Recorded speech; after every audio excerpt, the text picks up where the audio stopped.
Let me tell you a secret. If you're watching this video, then it means I'm dead. No. If you're watching this video, then it means I simply can't come to class and give the lecture. Now, why would that happen? It could happen for a number of reasons, actually. One of which is because maybe I'm not allowed to work on certain days. Actually, it is the case for this time. So I'm doing a lecture recording ahead of time when I still can work because I don't want to ruin everyone's progress by, just skipping a couple lectures because I am a responsible human being. I'm a responsible lecturer. And even though I'm not getting paid extra for this, I am emotionally attached to you guys. Okay. So you should also give me some attachment here. Okay. So pay attention to the lectures, although I'm not here. Okay. Please. Anyhow, um, also, this is going to be, just so we're clear, this is going to be a one-time only intro, okay? You can't see it, but I've got one light over here, I've got one light over here, I've got one light over there, I've got two light bars moved from my living room. Actually, I am in my living room and my bedroom. This is my kitchen island. I am literally sitting in front of my kitchen. This is too much effort. Okay, I'm not gonna do a unique intro each time, but this time, first time, I'm gonna do it for you guys. Okay, so let's jump into the lecture.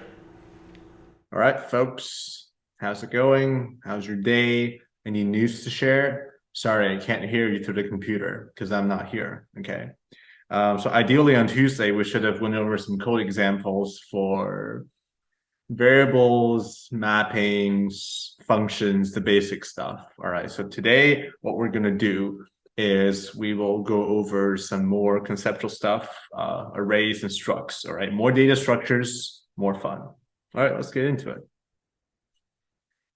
So, arrays and structs, right? So first we got to do some review, or do we? Do we even have to? What is a mapping? How does it work? How do you read from it? How do you write to it? You got to do that mentally in your head, all right?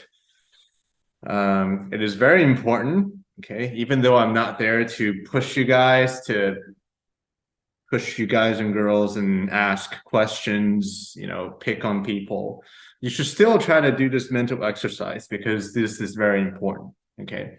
You have to know how mappings work, okay? Mapping is the single most important stuff aside from uint, bool, address, bytes, and all that. The single most important data structure in Solidity. It is very, very commonly used. It is also used in other languages, all right?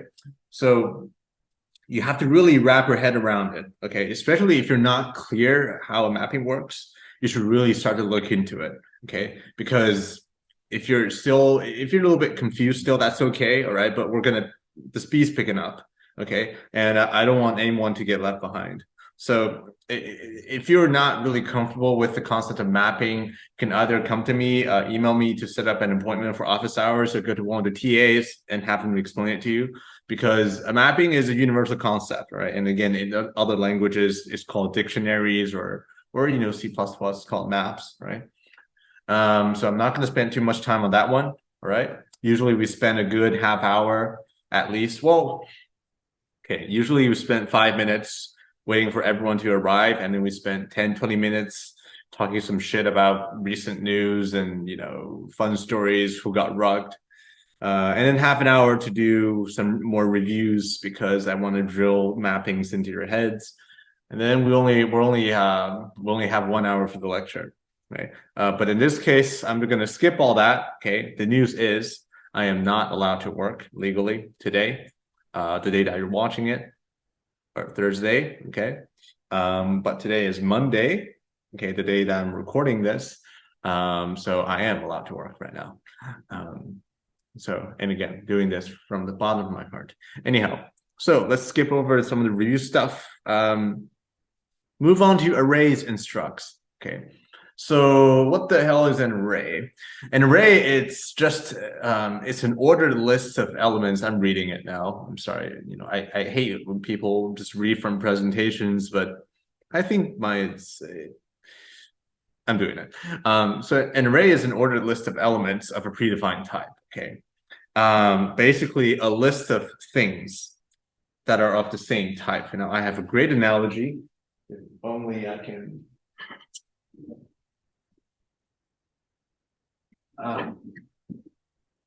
Trusty card holder. Okay. So imagine this card holder to be an array. Okay. What is it holding? It's holding a list of cards. All right. A list of cards. There we go. Okay. Of a predefined type, meaning that whatever this array, imagine this thing is an array. Okay. Whatever this array is holding, it's got to be the same type. Okay, so this one in particular, it can only hold cards. Okay, it can't hold, for example, okay, can't hold a lighter. Okay, you can't hold a lighter in this card holder because it's a card holder, not a lighter holder. You can't hold a USB cable. It's a card holder again. Okay, so in the context of solidity, an array, you can either store events or ints or bytes or bools or addresses, but you can never mix anything. Okay, and this is usually the case in other languages too, aside from Python, obviously. Hello. Okay. Hello. I hope that was all recorded because I'm going to lose it if there was no audio. Okay, I guess I just have to keep going. All right. So, okay, within the same array, we cannot mix types. Okay, so if we're talking about the same array here, then, and again, you know, in this diagram that you're looking at right now, we've got an array of strings. All right, so we've got at index 0 is, and by the way, the index is what we use in the array to indicate the position of some element. All right. And again, in computer science, we start counting from 0, not 1. So the first element, which is A in this array, the value is A, and the index is 0 because it is the first element. And again, we start counting from 0. So index 0, A, that's our first thing. All right. Second element, index 1, D. Third element, index 2, C. Fourth element, index 3, E. All right. 4 and 5, index 4 and 5. So the fifth and sixth element, right now there's nothing. Okay. And it's okay to have empty stuff in an array, empty elements. It is okay to have slots in an array that are unoccupied. Okay. So let's move on. So array terminologies. I got ahead of myself. I just explained it already. All right. So the index is the position of an element. Again, we start counting from 0. This is important. And it's in all computer science, I believe there's only one language that starts counting from 1. I actually don't think it's Python. Damn, I can't say that again. I can't say that Python's a fake language this time. Element is whatever's at a certain position. Okay, so for example, this card holder here, I keep doing it the wrong way. This card holder, we've got 3 cards. Okay, we've got a Bank of America, American Express, and Coinbase card. Okay, now, and again, imagine this is an array. Okay, so, and also imagine we start from, so whatever's in the front will be the first element. Okay, we go from the back. So the first element, this card, Bank of America. Okay, this card is index 0, position 1. Okay. The second card, okay, index 1, it's American Express. Third card, Coinbase, okay, index 2. Now imagine this card holder can actually hold 4 cards, but we've only got 3 here. So the fourth card is empty, and that's totally fine. Okay. And also, if I remove the Coinbase card from this card holder, all right, we're only left with 2 cards. All right. So now if we try to look for, we ask it, okay, give me the third card in your array. Well, it's just going to return you an empty value. Now, what do I mean by empty value? I mean, it's going to be nothing. Okay. And nothing in Solidity, and again, in other languages, there'll be no pointer, no whatever. But in Solidity, nothing is represented by the default value, of the type. Okay, so let's say you have an integer array, or sorry, a string array. So if we go back to the previous slide here, if we ask this array, what's the element at index 4? Then it will just give us back an empty string. Okay, so again, default value for string, empty string, byte 0, bytes, address 0th address, int and uint 0, boolean false. Okay, so keep in mind again, these are the default values. Okay. Now size. What is the size of an array? Okay, the size of the array is the max number of elements that an array can contain. So it is the array's capacity.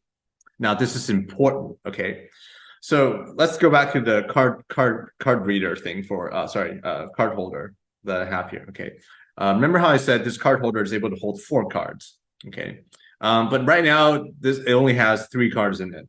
The size of this card holder would be 4 because it is able to hold 4 cards. All right, but currently only has 3 elements. The 4th element is empty because I'm going to blur that out. I'm going to trust that you didn't see that.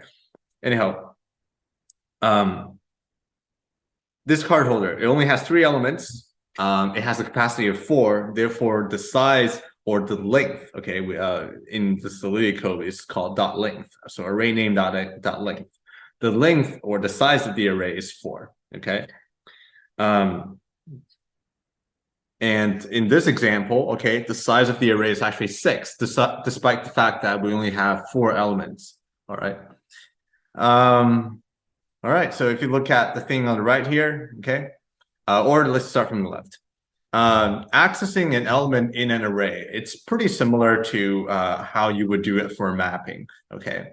In a mapping, remember we use the square brackets. Okay. So mapping name, and inside the square bracket, we insert a key. And then we can either read from the key, we can either read from the value that the key points to, or we can replace the value that the key points to. Okay. In arrays, it works the same way. Okay. But instead of a key, you just put the index in the square brackets. Okay. So for example, on the left side here, this array, the name of the array is called my array. Okay. And if I say my array square bracket 0, it just means that I'm referring to the first element, index 0. Okay, so if I do string value equals my array square bracket 0, then the value of sorry, that's a terrible name. So let's say string first element equals my array square bracket 0. Then the value of first element would just be A. Okay, so if we do my array square bracket 4, then it would give us E. And replacing elements in the array, like overriding it or inserting, whatever you call it, okay, it works the same way as the mappings. Again, now if I want to replace the value of element 0 of index 0, then what I do is I do my array square bracket 0 equals, let's say, Jack. Okay, now in that case, after we do that, then the value of the element at index 0 will become Jack. Okay, instead of A. All right. I got ahead of myself again. Okay. Whew. Okay, so accessing array elements, this is kind of what I talked about. Okay, so the square bracket, the official name for that is actually called a subscript operator. Okay. Looks familiar? Yeah, I just mentioned it. We also use it for mapping. Okay, so this is just kind of what I talked about. And also a bit of review regarding mapping. Okay. So we've got 2 types of arrays in Solidity. Okay. Now I'm not talking about like if it's an uint array or a Boolean array or an address array. I'm talking about something more fundamental. Okay. So not types like what types are the elements. It's the types of arrays. Okay. We've got a fixed size array and a dynamic array. So two fundamentally different types of arrays. Okay. So a fixed size array, as the name suggests, the size will be fixed. Okay, once you determine the size of it, you can't modify it anymore. Okay, it can't grow. So let's say I have a fixed size array of 3. Okay, so the size would be 3. Then it is no longer possible for me to add in a 4th element after I create this array. Okay. Now, on the other hand, we also have a dynamic array. Okay. So the way that the dynamic array works is that the size is not specified at declaration. Okay. It means that when we're declaring this thing, we don't say what the size is, meaning that, let's say, meaning that we can increase the length. Okay. Oh my God. I actually have no idea if any audio got recorded. Anyhow, I'm going to pretend that it did.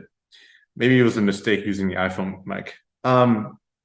So dynamic array, and again, we don't specify a size when we first declare it, and we're able to add more elements to it. We're able to append more elements to it and then increase the size.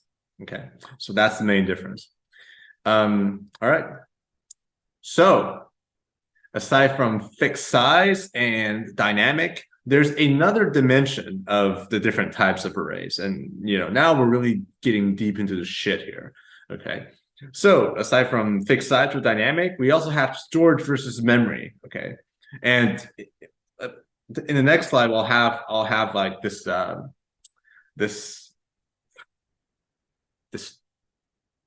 spreadsheet diagram for you. Okay.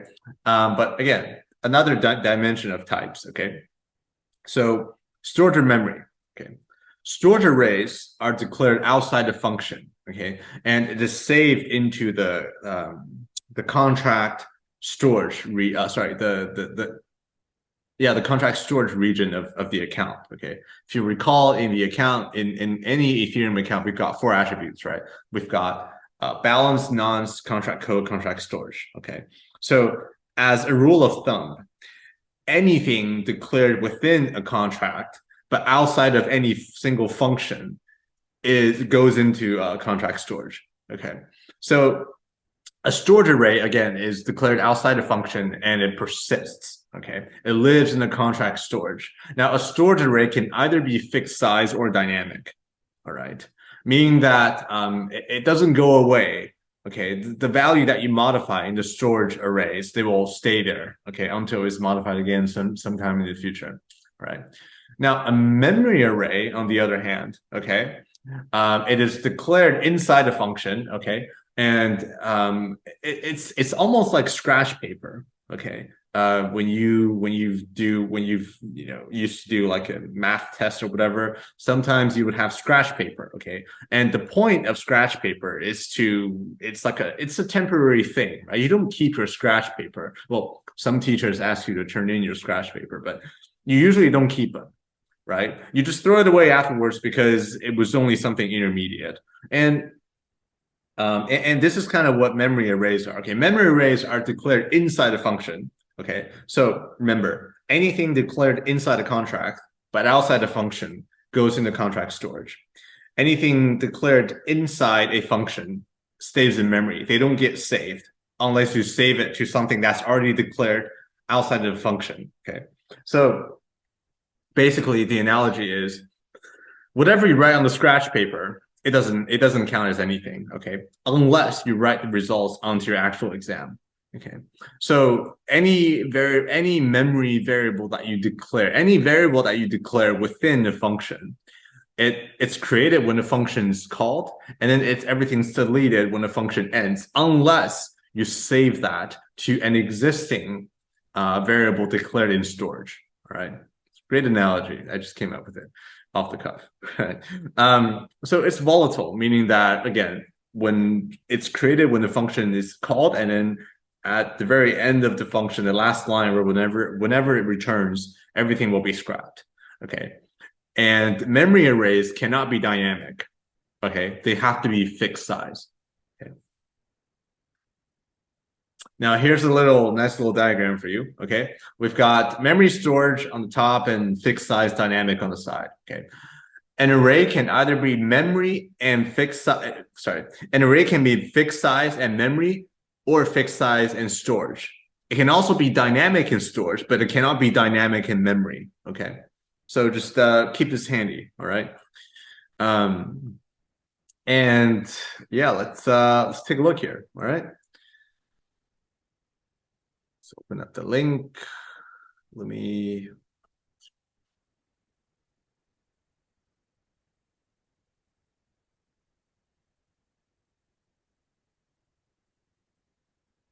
Let's see here. We've got, let me open it up. Remix.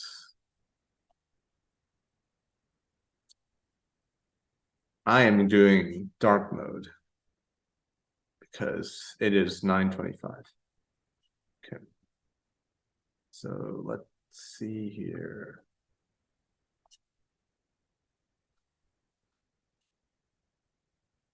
All right, so we're in Remix. Okay. Let me create a new file in the contracts folder. Let's call it arrays.sol. Okay. Let's go to the code example here. And let's just copy it over. Okay. All right. Here we are. Okay. So let's take a look here. What are we doing? Okay. Arrays. All right. So as I said before, okay, when you declare an array inside of a contract, but outside of any function, then it is a storage array. Okay. So that's the case here. Okay. We've got 4 of these. I'm running out of battery. We've got 4 of these here. Okay. These 4 are all storage arrays because, see, they're inside of a contract, but they don't belong to any function. Okay. So these go into contract storage. Okay. Now the first one is it's a fixed size array. Okay. And this is how we declare an array. All right. We do so first we have to indicate what type of element do we want to hold in this array. Okay. And then we do the square bracket. Okay.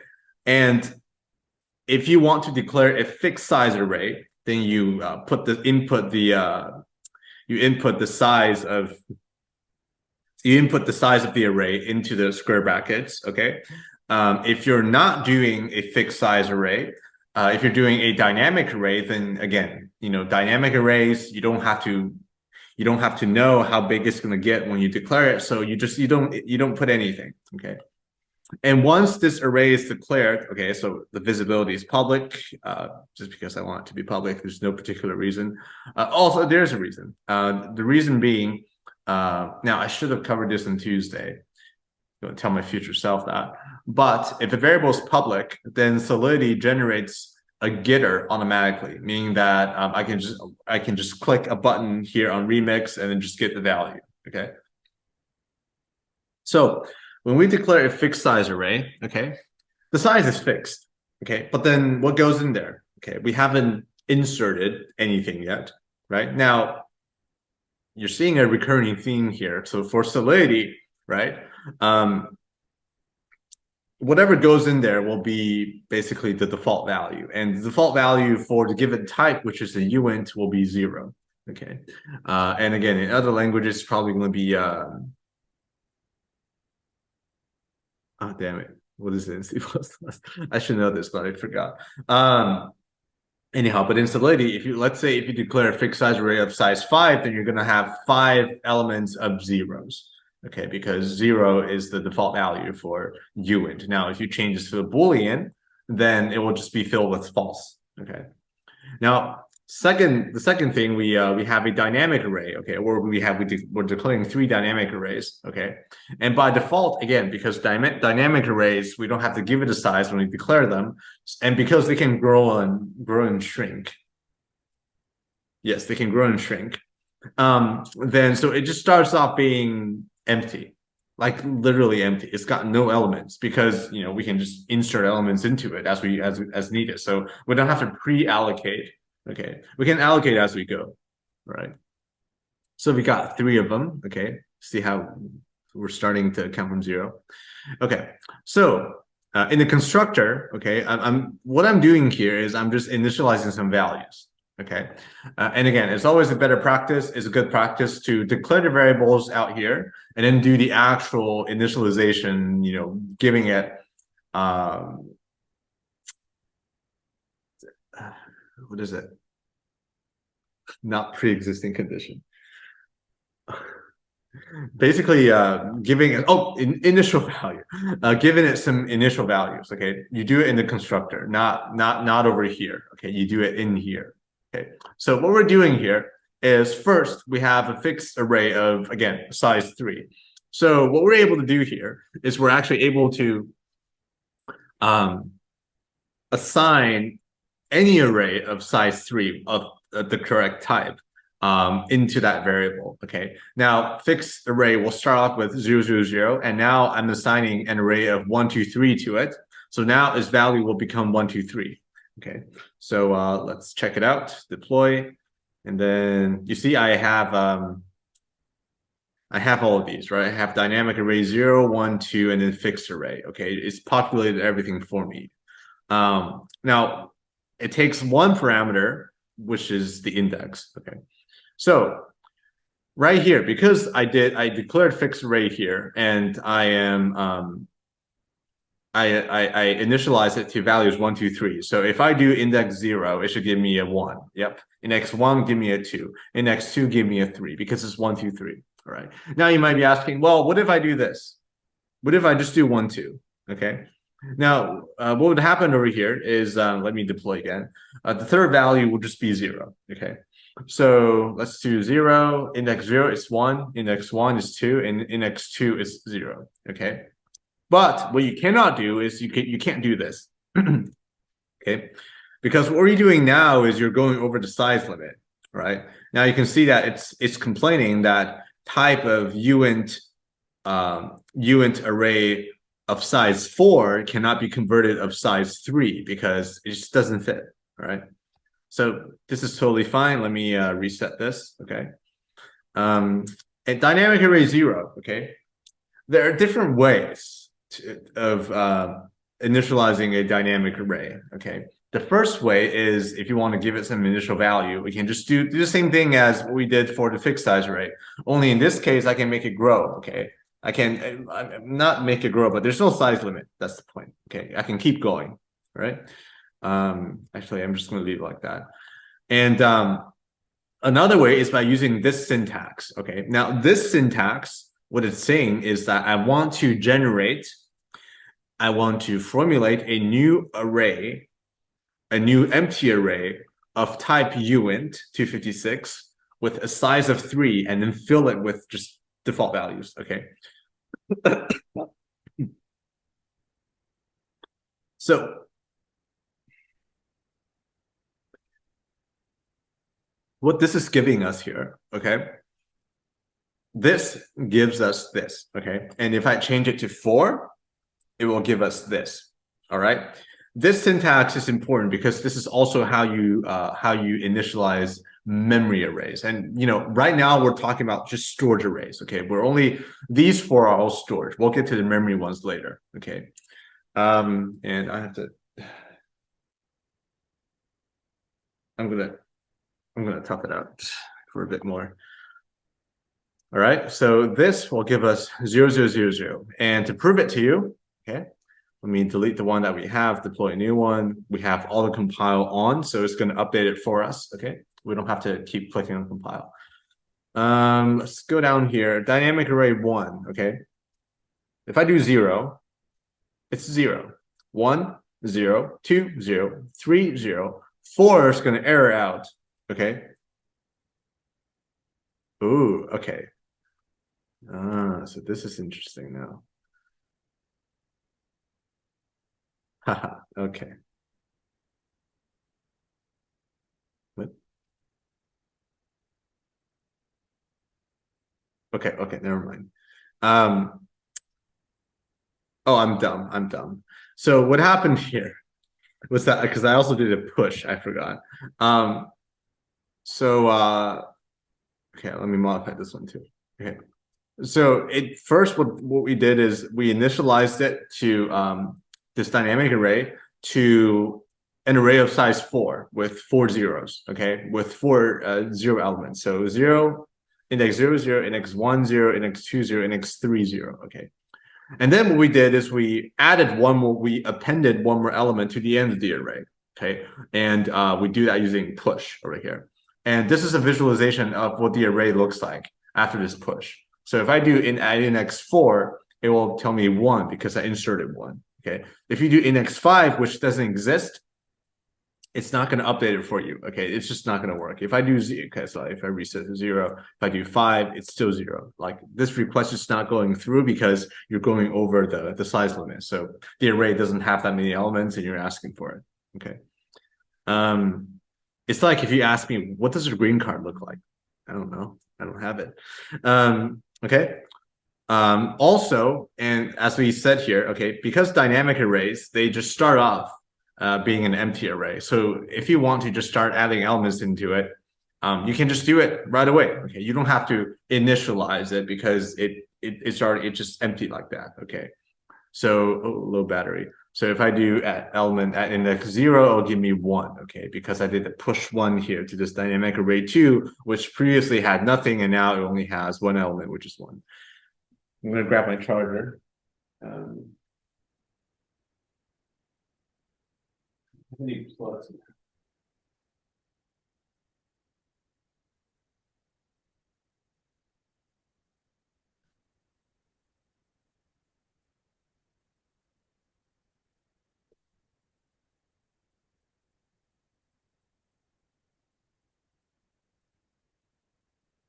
I'm going to unplug now the lights. Oh.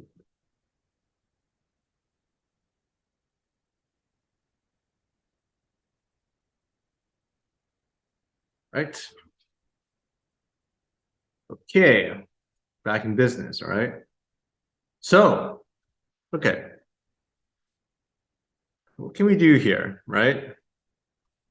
So this is what we're talking about. Dynamic array 2, push 1. So that's what it looks like now. Okay. And then, okay, I've got a few different functions here. So let's go through them one by one. The first one just returns us the size or the length. Okay, they're synonymous of dynamic array 1. At this point, it should return 5. Okay. And I'm going to update this too because I did that.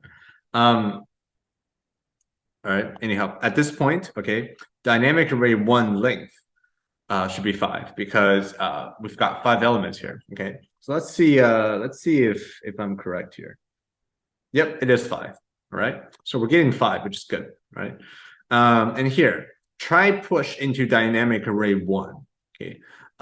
This is just adding another element into the array. Okay. So let's do try push into dynamic array 1.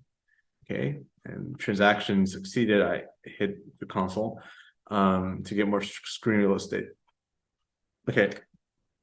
At this point, remember previously it returned 5 for the length. Now it will return to us 6. Okay. So, and also if we dynamic array 1, if we try to look up the fifth, the element at index 5, it should give us 100. Okay. And it does. Perfect. Right. We can also try to pop from dynamic array 1. Okay. Popping is basically the opposite of pushing. So pushing appends 1 at the end. Popping pops off or removes the last element. Okay. So if we pop it again, okay, we can do a pop here. Right. Transaction went through again. So if we get the length again, it should be 5. Yep, that's 5. And now basically the 100 that we just added to the end, it's now not there anymore. Okay. Get fixed array 0 length. Okay. So let's do it. Should give us 3. No surprises. Why? I mean, because again, fixed size arrays, they can't grow, they can't shrink, and the size is determined when we first declare them. So so when we try to get the length, you know, it's just whatever length we gave it when we initially declared it. Okay, so no surprises for fixed size arrays. Now this one, try push into fixed array. Now you might notice that I've commented everything out here, and that is because you can't push or pop from a fixed size array. Why? Because pushing and popping will change the size of the array. Okay, but for a fixed size array, the definition of a fixed size array is that the size is fixed. We can't change it. Okay, so like these, if I uncomment this one, it's just going to give you an error saying that remember push not found, blah blah blah, basically meaning we can't do this for fixed size arrays. Okay, if you don't trust me, if I uncomment this one, it's going to give us, okay, we gotta, because this one's stopping it from, okay, so pop also doesn't work. Okay, and again, I have a detailed explanation as to why it doesn't work here. I'm not going to read through it. This is for you. I'm just taking some nice notes for you. Right? How considerate. Now, the last one is the one that people usually get confused with. All right, how to declare a fixed memory array. Okay, so this is how we do it. This is how we. So to declare a memory array, okay, we have to. Now we have a new keyword, memory. Okay, so first we got to, and this is a bit confusing because this kind of goes against some of the rules that we established for fixed size arrays, right? So for a dynamic, sorry, I meant stored arrays. So for a memory array, the way that we declare them is that first we again, first part is saying we say basically what type of element will this array be holding, okay? And then we have this little bracket here. Now, you might remember that for a fixed size array, you might remember memory arrays can only be fixed size arrays, right? And when we're declaring a fixed size storage array, we actually give it a size, okay? If we don't have a size in the square brackets, then it basically means it should be a dynamic array, okay? Now, that only applies to storage arrays. Memory arrays, the rules are a bit different, okay? So for any kind of memory array, and memory arrays can only be fixed size, by the way, just a reminder, for any memory array, you never put a number inside the brackets, okay? And it says memory, because it's in a function. Like you can't just say stored, it's not going to work. Okay, I misspelled that. It's just not going to work because again, you can't deploy a stored, you can't declare a storage array inside a function. Okay, so memory array. Basically, you can't create a storage array inside a function. You can call a storage, you can invoke an existing storage array, but you can't create a new one in a function. Okay, and memory is the name of this memory array. Okay, so new UN256. Remember the syntax looks awfully familiar, right? Because it's the same one as this one. And remember, all this does is it gives us an empty array of size whatever we tell it. Okay, and everything's initialized to the default value. So over here, this basically gives us this array, okay? An array of size 3 with 3 empty or 0 elements. And we're basically assigning this to this memory array variable, okay? And now here, what we're doing is we're saying, okay, let's replace the first element or the element at index 0 with the number 2000, okay? And then we return this memory array. Okay, as you can see, we return a memory array. And notice how it's pure because we're not reading from the blockchain at all. We're just creating something, we're modifying the first element, and then we're returning it. Okay, so if we do this, it should give us 2000, 0, 0. Okay, and indeed it does. All right. So if you have any questions regarding arrays, feel free to log on to, actually, you know what, you can't ask me any questions, but I will be streaming some games, okay, and you're welcome to join my game stream. Hint hint. Okay, so that's it for arrays. All right, and let's move on to structs, and I'm going to pause or stop the recording because I want to check if the audio is actually recorded. We're back. Looks like the recordings did get saved, which is good. Okay, I don't have to redo all of that anymore. So let's move on to structs now that we're done with arrays. Okay, structs are actually pretty simple. They're really quick. So a struct is basically a way for us to group related variables or attributes. Okay, so imagine, let's go through a more practical scenario here. Okay, imagine, why does it say imaging?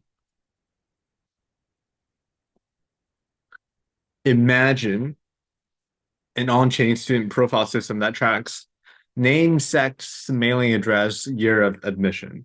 Okay, how do we structure this utilizing mappings? Now, assume that each student, they have their own student ID, and we look up students using their student IDs. Okay, um, so if we're going to do this with mappings only and no structs, then it will be kind of annoying because, and again, because we're looking students up using their student IDs, basically means the student ID will be the key in the mapping, right? So we've got name, sex, mailing address, and year of admission here. Okay. If we're using mappings only, then it means we need 4 mappings. Okay, because we need a student ID. We need 1 mappings for student ID to name, another one to student ID to sex, student ID to mailing address, student ID to year of admission. Okay, it's very annoying. It's kind of fragmented. Okay, and it's just not very organized. All right, but can we do better? Of course. If I couldn't, then I wouldn't be asking this question. All right. So we can streamline data using structs, okay? And again, struct is a way to pack relevant data together, okay? And we can actually pack those 4 pieces of student information into a single struct, okay? And then we will only need 1 mapping, okay? Because all 4, they come together and form a complete student profile, at least kind of complete in this case, okay? So we lump them together into a single struct, and then we do a student ID to a struct, okay? 1 mapping, and it's very, very logically clear, okay? And let's actually go to the code part again, okay? So let me do this, okay?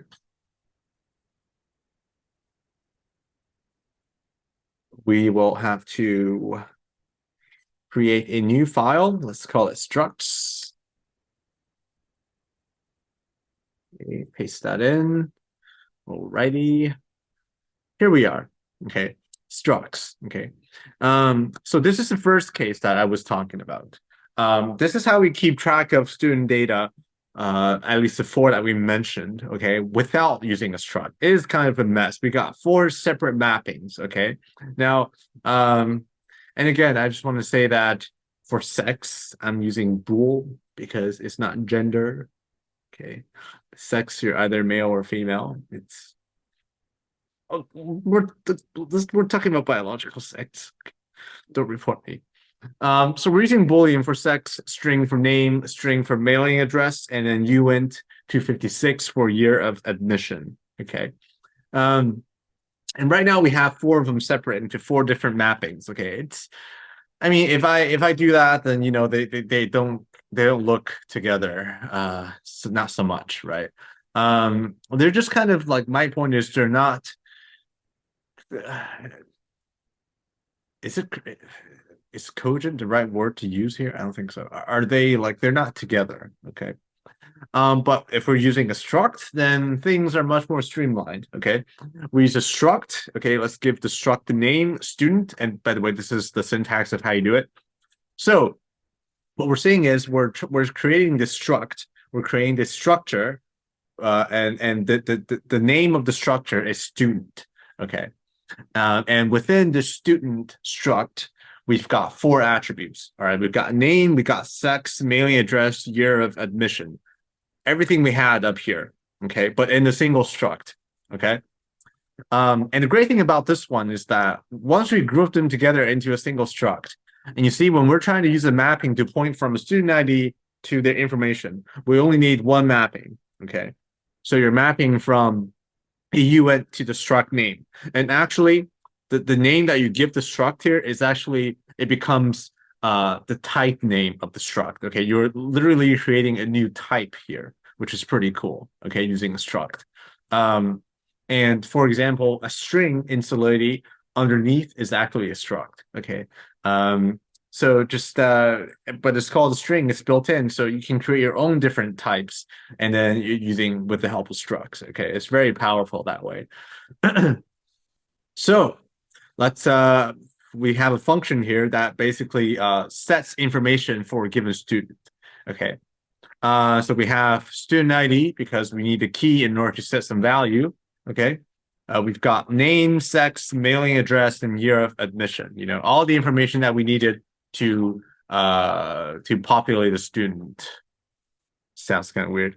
Um, okay, and we're just talking about how to initialize, how to, well, we call it instantiate a struct. Okay, we're creating a new instance of a struct. So imagine this as like a template, a blueprint of what's supposed to, like what goes where, like a blueprint, a template type, the template for a type, okay, that you're creating. And here we're actually taking this template, taking this blueprint and populating it with concrete values. Okay, so there are two ways to set a struct. The first one is by doing this syntax. Okay, and we're doing this. Okay, because we're overriding the existing value, which is all zeros because we never initialized it. Right, we're overriding, or maybe it's not zero, it doesn't matter, but because we're overriding it, right? So student mapping is the name of the mapping. At key student ID, okay, we're using student ID as a key, and it's a uint here in the function parameter. Okay, equals student parentheses and then curly brackets. All right. In here, name, sex, mailing address, this. What does that mean? Okay. So the left side, so this is what we call the key value pair, and you can see it very, very obviously here. Right. The left side, the left hand side corresponds to the struct variable name, because I call it name here. Okay. The right hand side corresponds to this name, like this parameter. So if I change this to name one, okay, then this has to become name one, okay? And if I change this to name two, then this becomes name two, okay? So this is the way, this is how we differentiate it, all right? So let me undo that, okay? So what we're saying is we're creating a whole new struct, okay? And we're assigning it to this position in the mapping, okay? So this is what we're doing. The downside with this approach, and I actually don't use this approach, okay? The downside with this one is that, let's say you only want to update their mailing address or name, okay? You can't do this, okay? Because what you're doing here is you're creating a brand new struct from nothing. So you have to supply it with all the information. So if you're trying to modify a single attribute and then in an existing struct, doing like, you can't do it here. This just replaces the whole thing. Okay, so I personally don't really use this approach that much. I use this approach. Okay, so what we're doing here is we're pulling the existing struct from storage, and then we're overriding individual attributes here, right? So student is the type of the struct, okay, or the name of the struct, which again becomes a type. Okay, sorry. Storage indicates that it's in storage. Okay, we're doing a storage pointer. You can also do memory here. Okay, the problem with memory, if you guys recall, when we talked about arrays, is that things that you mark as memory will get deleted the moment the function returns or terminates. Okay, if we set memory here, then whatever change we did here, they will not update in storage. Okay, so should we always use storage? Not really, because if you want to make sure that you're only going to read something and that you're only reading from storage, you're not planning to like overwrite anything, then you can use memory here to ensure that it is only being read and not written to. Okay. So, and this S is just the name of the variable that I'm giving to this thing that I pulled out from the mapping. Okay, the struct that I pulled out. I'm assigning it to this variable whose name is S. Okay.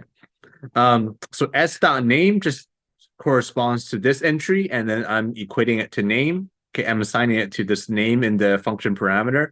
S.sex is the sex attribute. I'm assigning it to the sex that we're taking in the function parameter list, okay? And the same thing goes for mailing address and year of admission. The great thing about this one is that if I only want to update their name, I can delete the rest, no problem, and it's not going to complain, okay? Whereas for this approach, I can't just update a single attribute, okay? So I'm going to undo that. And get student, okay? And again, this is kind of redundant because as I said before, and as you can see here, okay, let me actually delete this. If I deploy the structs contract, as you can see here, let me actually delete, let me comment these out so they don't distract you. There we go. All right. So as I said before, okay, if you have a public storage variable, then Solidity will automatically generate a getter. A getter is a function that gets the value of something, okay? A getter in this case means that it's a function, automatically generates a function that returns the value in the mapping given the key, okay? Which is this one. It's got the same name as the variable name, okay? Why did I write a second function with the exact same purpose? I just wanted to show you guys how to return a struct from memory. Sorry, how to return a struct from storage, okay? The return type will be the struct type, and then you have to say memory, okay? Because the reason why you can't return a storage, at least, so you can return a storage for an internal function or a private function, but you can't do it with a memory. The reason being, okay, let's go back to the card holder analogy again, okay? Let's say, so if I return, let's say I want to return the card, the Coinbase card, okay, the third card. If I return memory, then basically I make a copy of the Coinbase card and then give it to you, okay, return it to you. If I return a storage Coinbase card, then I'm not returning the actual card. I'm only returning the position of the card within the storage space, within the context of this smart contract, okay? So if I return a storage Coinbase card, I'm only going to return the position of this card, which is basically the return value that you're going to get is the third card in the card holder. Okay. Now, if we're just looking at this card holder, the third card in the card holder, sure, is a Coinbase card, okay? But imagine if we're looking at all the different card holders, okay? We're not in the context of this one card holder, then the third card in the card holder, it becomes meaningless because then you would ask, which card holder are you talking about, okay? So this is why external functions can only return memory, but not storage, okay? So here, what I'm just replicating the getter, but I'm trying to make a point. So I'm trying to explain why you can only return memory but not storage. Okay. So here, we're just returning the structure. So let's set a student. Okay. And actually, let's get it first. Okay. Let's do student ID 1 or 123. Okay. Right now, it should be nothing. Okay. You see that it's a tuple, meaning that it's a group of stuff. Okay. String Boolean string UN56, and you can see empty string, comma, false, empty string, and then 0. Okay, so the default value for everything. And if I return this one, okay, the getter that Solidity generates, it's a bit more organized. It gives you this information, but the point is everything's empty. Okay. Name, the string name, there's nothing. Bool sex, it's false. String mailing address, there's nothing. Empty string. Okay. UN year vision is 0. So let's actually set a struct here. So name, let's call it Jack, sex. Let's say true is my sex is true. Okay. Mailing address, let's do where I used to live. Okay. Year of mission, I think it was 2018. Yeah. So transact, you're gonna see that I hit the console. Okay. So if we get the student again 1, 2, 3, you're going to see that the values have been populated. Okay, if I do it here, it's just more nicely formatted. Okay.